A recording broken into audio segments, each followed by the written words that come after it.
Ready start.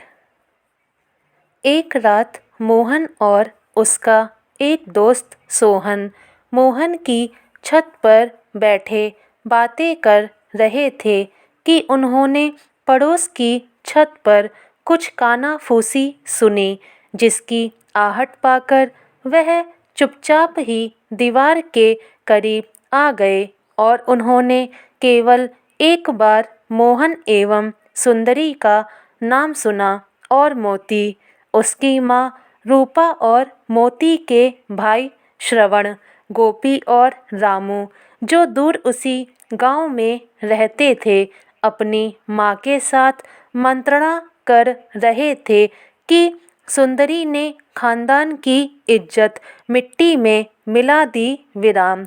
इस कारण इसे खत्म कर देना ही ठीक होगा विराम।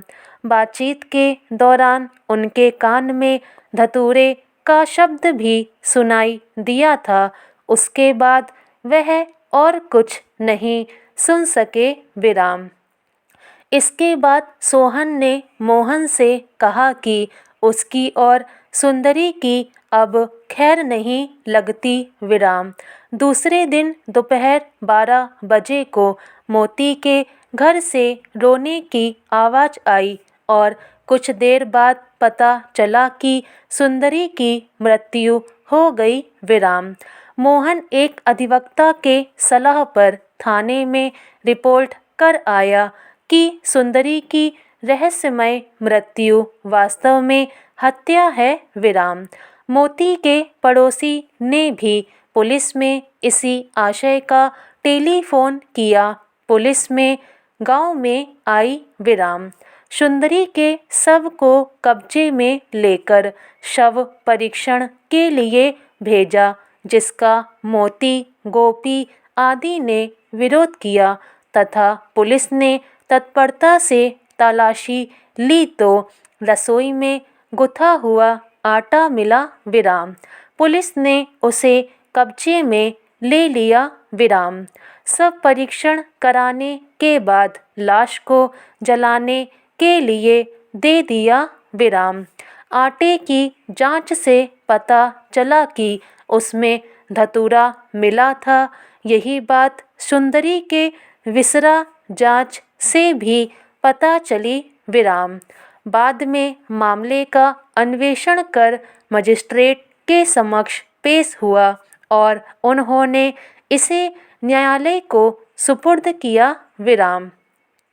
ऊपर नामित पांचों अभियुक्तों के विरुद्ध भारतीय दंड संहिता की धारा 302 सपठित धारा 120 के अधीन आरोप विरचित किया गया तथा अभियुक्त गुणों के विचारण किए जाने का दावा किया विराम।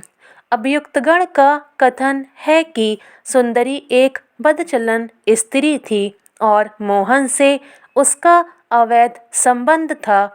जब परिवार की मर्यादा हेतु उस पर पाबंदी लगाई गई तो सुंदरी ने मोहन से धतूरा मंगवाया और उसे पहले तो वह मोती को खिलाना चाहती थी, परंतु जब वह इसमें सफल नहीं हुई तो स्वयं रोटी में उसको खाकर आत्महत्या कर ली विराम।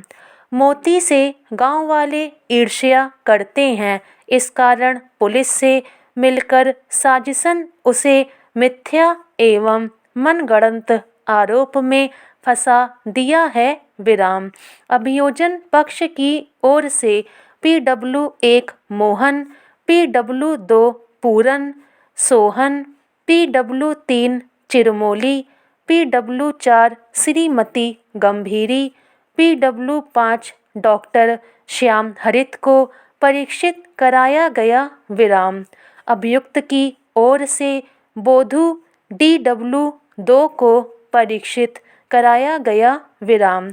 मैंने लोक अभियोजक अधिकारी और अभियुक्तगण के विद्वान अधिवक्ता के तर्कों को सुना एवं उनके पत्रावली का अवलोकन किया। स्टॉप।